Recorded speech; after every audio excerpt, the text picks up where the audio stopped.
का, और वो मौजूदा मौजू ये है कि आज हमारे यहाँ जो जिम्मेदारियों के इंतखाबात हो रहे हैं, जो जिम्मेदारियाँ बांटी जा रही हैं, अगर उसके सिलसिले से कुछ बात की जाए और कुछ बात समझी जाए तो हमारे और आपके नज़दीक, हमारे और आपके माबैन ये समझा जाएगा कि वाकई में जिम्मेदारियाँ हैं क्या।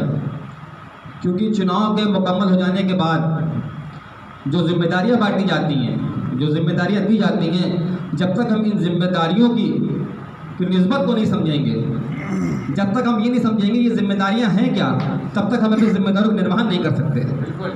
होता क्या है कि प्रोग्राम्स ख़त्म होते हैं, जिम्मेदारियां दी जाती हैं, और जिम्मेदारियां महज प्रोग्राम ख़त्म होने का नाम नहीं है, जिम्मेदारियां महज पद ग्रहण कर लेने का नाम नहीं है, जिम्मेदारियां महज किसी संस्था में अपने आप को पदासीन मान लेने का नाम नहीं है, बल्कि कहा जाता है कि जब सहाबा के नज़दीक अल्लाह के रसूल सल्लल्लाहु अलैहि वसल्लम को जिम्मेदारियाँ देते थे तो सहाबा के आंखों में आंसू आ जाते थे।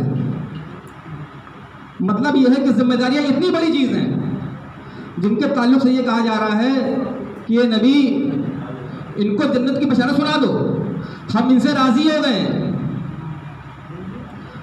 हम अल्लाह ताला ये कह रहा है कि हम इनसे राज़ी हो गए, और उनके नज़दीक जब जिम्मेदारियाँ दी जा रही हैं तो आंखों में आंसू आ रहे। दिल काँप जाते थे। हदीस का मफहूम है कि दिल काँप जाते थे। जिम्मेदारी इतनी बड़ी चीज़ है। आज हमारे नज़दीक क्या है, मुझे हयात भाई कह लेने दिया जाए कि मैं बड़ी मादे के साथ कह रहा हूँ कि अगर मेरी बात ख़त्म होने के बाद अगर आपको बुरा ना लगे तो मुझको माफ़ कर दीजिएगा, क्योंकि प्रोग्राम है 9 युवक, जो 9 पदाधिकारी चुने गए हैं, उनको यहाँ आना था, वो यहाँ मौजूद नहीं है। या तो हमारे सिलेक्शन में कमी थी, या तो हमारे सिलेक्शन में कमी थी, या जिनको हमने चुना वो इस पद को लेकर संजीदा नहीं थे। आप अपने कौमी सदर को लेकर कितने संजीदा हैं, इसकी बात इस बात से पता चलती है कि आज आपका शपथ ग्रहण समारोह है और आज आप मौजूद नहीं है। मुझे इस बात की कबाहत नहीं है कि आपको बात बुरी लग जाएगी, मुझे इस बात का अफसोस नहीं कि आप मुझसे बुरा मान जाएंगे, लेकिन बात यह है कि आपने जिस रसूल का कलमा पढ़ा है उसके नज़दीक जिम्मेदारियों का मतलब ये था, उसके नज़दीक बातें का मतलब ये था कि अगर ये कह दिया है कि मैं 2 बजे यहाँ आ जाऊँगा तो 2 बजे खड़े रहते थे। हदीस का मफहूम है कि 3 दिन खड़े रहे पेड़ के नीचे। सिर्फ एक छोटी सी बात ये थी कि मैं होकर आता हूँ और मुझको आप यहीं मिलिएगा। 3 दिन मुसलसल खड़े रहे हैं आप, और आप जिस तंजीम और जिस तहरीक के मिशन को लेकर चल रहे हैं उसका नाम बहुत अजीम है। अभी शारिक भाई उस तवारीख को बयान कर रहे थे, वक्त नहीं है, उस शख्सियत के ऊपर 4 दिन मुकम्मल बोला जा सकता है, उस शख्सियत के ऊपर कलमों की स्याही खत्म की जा सकती है, पन्नों को खत्म किया जा सकता है। जिस तंजीम और तहरीक के नाम पर आपकी ये तहरीक खड़ी हुई है, तहरीक सिर्फ बैनर टांग देने का नाम नहीं है। माफ़ करिएगा, हमने आज जो मुस्लिम मसाइल को लेकर या इंसानियत को लेकर या जो सेकुलरिज्म का जो ये हाल आप देख रहे हैं, असल में ये हाल इसलिए है कि जिन लोगों ने इसके बिल उठाया तो उनके कंधे बड़े कमज़ोर हैं। वो वादों को लेकर संजीदा नहीं है, वो तहरीक को लेकर संजीदा नहीं है, वो तंजीम को लेकर संजीदा नहीं है।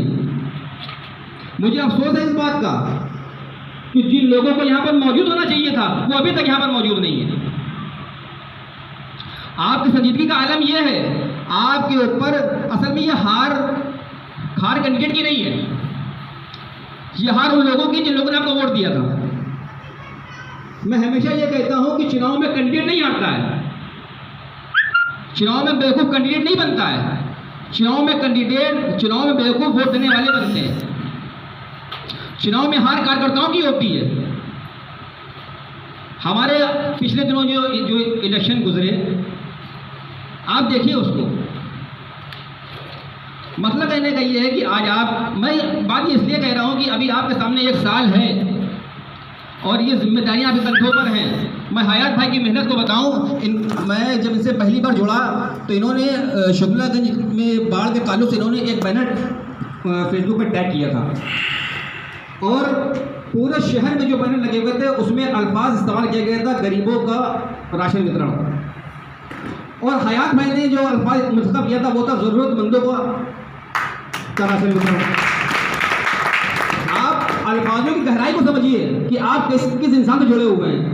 मैं आपको बताऊं, शहर के बड़े दानिश्वर लोगों ने यह अल्फाज इस्तेमाल किया था कि गरीबों को राशन वितरण, और हयात भाई ने इस्तेमाल किया था ज़रूरतमंदों को राशन वितरण। अल्फाजों के फ़र्क को समझने की ज़रूरत है। आप जो अल्फाज इस्तेमाल करते हैं उससे आपका व्यक्तित्व झलकता है, आपकी इखलाकियात झलकती है, आपकी इंसानियत झलकती है। आमतौर पर तो गरीब कह देते हैं, लेकिन सही अल्फाज उसका ये है ज़रूरतमंद, क्योंकि ज़रूरतमंद कभी हयात भाई भी हो सकते हैं किसी वक्त पे, ज़रूरतमंद कभी मैं भी हो सकता हूँ। आप जिस तहरीक से जुड़े हैं, ये तहरीक एक बहुत लंबे मिशन को लेकर चल रही है। अभी तक शहर में जितने भी NGOs हैं, जितनी भी तहरीकें चल रही हैं, वो दूर तक नहीं है मैम जौहर एसोसिएशन के। जितना काम हया जफर भाई कर रहे हैं ये कोई कर ही नहीं सकता है। बेशक। क्योंकि मैंने बहुत सख्त अल्फाज बोल दिए हैं, उसके लिए मैं माफ़ी चाहता हूँ। मैं सिर्फ अपनी बात को इस बात से ख़त्म करना चाहता हूँ कि जब आपको ये जब पद ग्रहण और जिम्मेदारियाँ दी जाएँ तो ये समझ कर कि ये बहुत अजीम जिम्मेदारियाँ हैं, और इसका निर्वहन हमको ये समझ के करना है कि हमने एक वादा लिया है अपने लोगों से कि हम इसकी जिम्मेदारी अदा करेंगे। अस्सलाम वालेकुम।